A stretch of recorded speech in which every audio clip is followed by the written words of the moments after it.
కారంపూడిలో జిల్లా అటవీశాఖ అధికారి రామచంద్ర ఆధ్వర్యంలో విద్యార్థులకు ప్రకృతి పిలుస్తుంది కార్యక్రమంపై అవగాహన.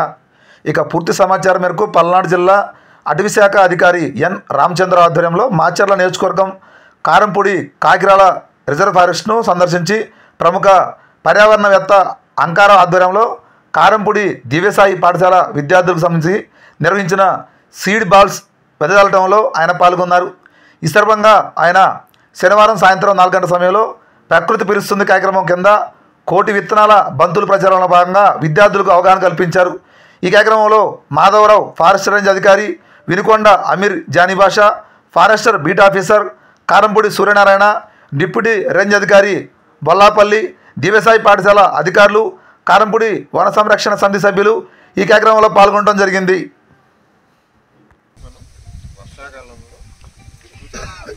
ఎందుకంటే దానికి నీటి సదుపాయం అందుబాటులో ఉంటుంది కదా.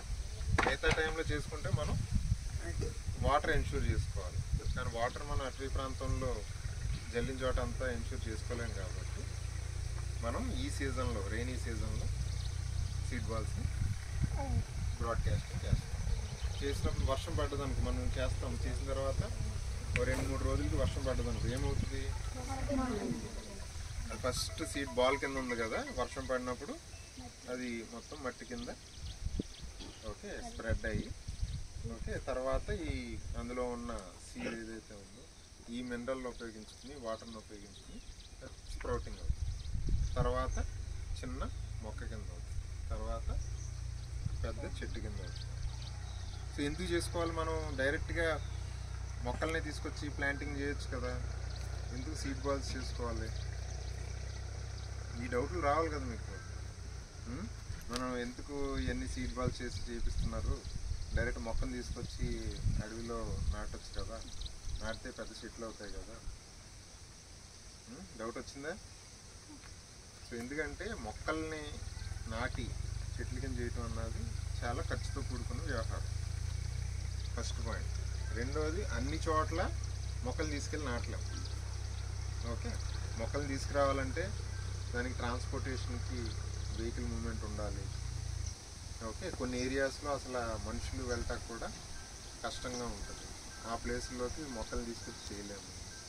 కొన్ని చోట్ల సాయిల్, అక్కడ ఉండి సాయిల్ పర్సంటేజ్ కానీ ఆ లేయర్ కానీ చాలా తక్కువ థిక్నెస్తో ఉంటుంది కొండ ప్రాంతాలు.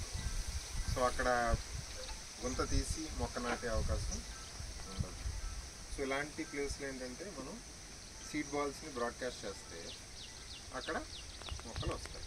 దీని సర్వైవల్ పర్సంటేజ్ ఎంత ఉండొచ్చు అంటే, మీరు ఒక 100 సీడ్ బాల్స్ వేసారనుకోండి, అందులోంచి ఎన్ని మొక్కల కింద అవుతాయి అనుకుంటున్నారు? 70% ఇంకా 90%, ఇంకా 95. ఓకే, ఇంకా మనకి సీడ్ బాల్స్ తోటి అంత పర్సంటేజ్ ఉండదు.